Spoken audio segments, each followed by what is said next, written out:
semuanya, perkenalkan saya Celia Diati Mutaharo dengan NIM 2285240009 dari Program Studi Bimbingan dan Konseling. Di video ini saya akan membahas tentang keterampilan dasar dalam konseling, yaitu keterampilan 3M, yang mendengar, memahami, dan merespon, serta keterampilan attending. Kedua keterampilan ini sangat penting, teman-teman, karena menjadi dasar bagaimana seorang konselor bisa membangun hubungan yang baik dengan konseli.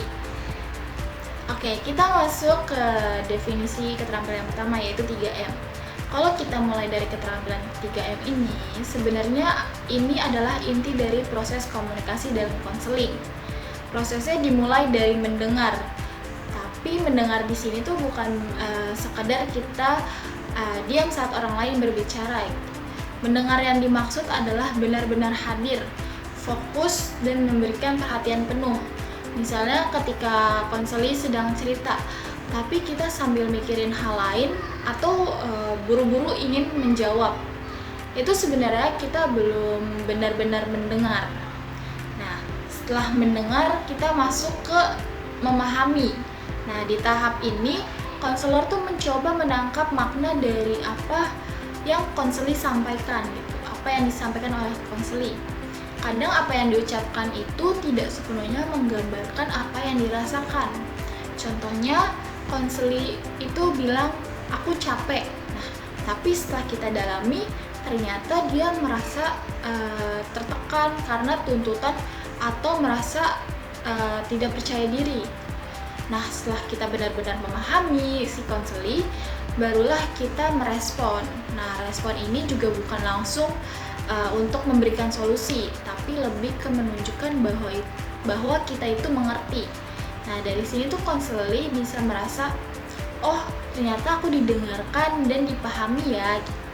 Jadi 3M ini benar-benar satu rangkaian yang tidak bisa dipisahkan. Selanjutnya itu tujuan dari 3M sendiri, teman-teman. Tujuan dari keterampilan 3M ini adalah untuk membuat konseli merasa didengar dan dihargai. Karena dalam banyak situasi orang itu sebenarnya tidak langsung butuh solusi, tapi butuh didengarkan dulu. Misalnya ketika kita sedang punya masalah dan ada orang yang langsung memberi saran tanpa mendengarkan, biasanya kita malah merasa tidak dipahami. Sebaliknya, ketika ada yang benar-benar mendengarkan, kita jadi lebih lega dan lebih terbuka. Nah, dalam konseling, hal ini tuh penting karena dari keterbukaan itulah konselor bisa memahami masalah secara lebih mendalam. Jadi tujuan akhirnya tuh bukan hanya untuk kenyamanan, tapi juga membantu proses konseling itu bisa berjalan lebih efektif. Nah, selanjutnya aspek 3M nih teman-teman. Dalam keterampilan 3M ternyata ada 3 aspek utama yang saling berkaitan. Yang pertama itu mendengar, yaitu memberikan perhatian penuh tanpa memotong pembicaraan. Nah, ini penting karena konsel itu butuh ruang untuk menyampaikan ceritanya secara utuh. Nah, yang kedua itu memahami, yaitu menangkap isi cerita sekaligus perasaan konseli. Nah, di sini konselor tuh harus peka karena tidak semua perasaan itu diungkapkan secara langsung. Nah, dan yang ketiga itu adalah merespon, yaitu memberikan tanggapan yang sesuai berdasarkan apa yang sudah dipahami. Nah, jadi respon yang baik itu bukan asal menjawab, tapi hasil dari proses mendengar dan memahami yang benar. Nah, selanjutnya ini ada tahapan 3M. Kalau dijadikan alur, 3M ini tuh berjalan secara bertahap. Pertama, konselor mendengarkan terlebih dahulu dengan penuh perhatian. Kemudian, konselor mencoba memahami apa yang sebenarnya dirasakan oleh konseli. Baru setelah itu, konselor memberikan respon yang sesuai. Misalnya, jika konselor langsung memberi solusi tanpa memahami, bisa saja solusi tersebut tuh ternyata tidak tepat. Jadi urutan ini penting supaya proses konseling itu bisa berjalan dengan lebih efektif dan tidak terburu-buru. Nah, dari 3M ini, keterampilan 3M ini memiliki kelebihan dan kekurangan ya teman-teman. Pertama, kelebihannya. Kelebihan dari keterampilan 3M ini adalah pertama, dapat membangun kepercayaan konseli. Ketika konseli merasa didengar dan dipahami, mereka akan lebih nyaman untuk bercerita bahkan tentang hal yang lebih dalam. Selain itu, komunikasi juga menjadi lebih efektif karena adanya pemahaman yang baik. Namun, keterampilan ini tuh ternyata ada juga kekurangannya, yaitu membutuhkan latihan dan konsentrasi. Konselor harus benar-benar fokus dan peka terhadap kondisi konseli. Jika tidak, bisa saja terjadi kesalahpahaman yang justru menghambat prosesnya konseling. Lalu kita masuk ke keterampilan kedua, yaitu keterampilan attending.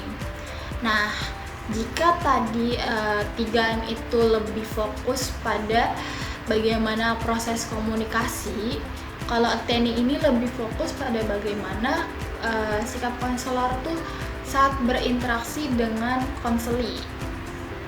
Nah, attending di sini berarti memberikan perhatian penuh baik secara verbal maupun non-verbalnya. Misalnya dari kontak mata, posisi tubuh, ekspresi wajah. Mungkin hal-hal ini tuh terlihat sederhana, tapi ini sangat berpengaruh teman-teman. Karena dari sikap tersebut, konseli itu bisa langsung merasakan apakah konselor itu benar-benar hadir atau tidak. Selanjutnya, tujuan attending. Nah, tujuan dari attending itu sendiri adalah membuat konseli merasa nyaman dan diperhatikan. Ketika konseli merasa diperhatikan, mereka akan lebih terbuka dan tidak ragu untuk bercerita. Misalnya, kalau kita berbicara dengan seseorang yang terlihat tidak fokus, kita cenderung merasa tidak nyaman. Sebaliknya, jika orang tersebut menunjukkan perhatian, kita akan lebih percaya dan lebih terbuka. Nah, hal ini juga berlaku dalam konseling. Nah, selanjutnya kita ke aspek attending. Nah, aspek attending ini meliputi kontak mata, bahasa tubuh, ekspresi wajah, dan nada suara. Kontak mata yang wajar menunjukkan bahwa konselor tuh fokus. Bahasa tubuh yang menghadap ke konseli menunjukkan kesiapan konselor untuk mendengarkan. Terus ekspresi wajah yang sesuai menunjukkan empati, dan nada suara yang tenang membuat suasana tuh menjadi nyaman. Nah, meskipun hal-hal ini juga terlihat sederhana, aspek-aspek ini tuh sangat berpengaruh terhadap kenyamanan konseli. Nah, selanjutnya ini masuk ke tahapan attending. Attending juga memiliki tahapan nih teman-teman dalam penerapannya. Dimulai dari awal saat konselor menyambut konseli dengan sikap yang ramah.